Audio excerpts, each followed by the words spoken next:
Ayun, uwian na naman guys. So, uwi muna tayo saglit para kumain. Babalik din tayo maya maya.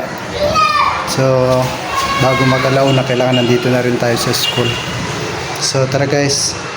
So, bago tayo umuwi guys, padala kasi ako ng martilyo at saka pako. Ayusin ko lang muna itong sirang upuan para may uwi ko na rin yung nadala kong martilyo. Balik kasi upuan.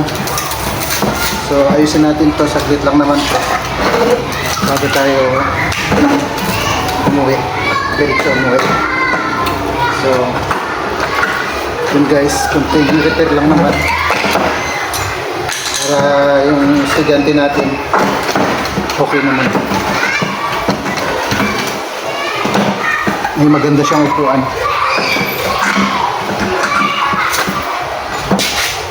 So may kahoy na rin naman tayo.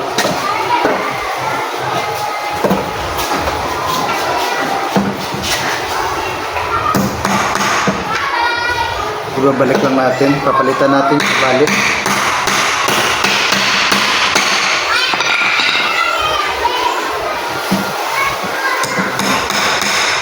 So ganun talaga yung buhay guys.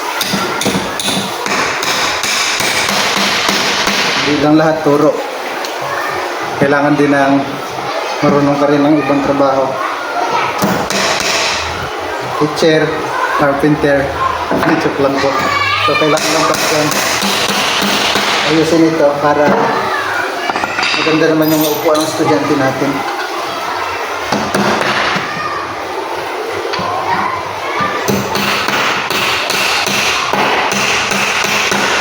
Ayun, so guys, hindi na tayo makauwi. Yung iba kasi kanina umaga, naayos ko na rin.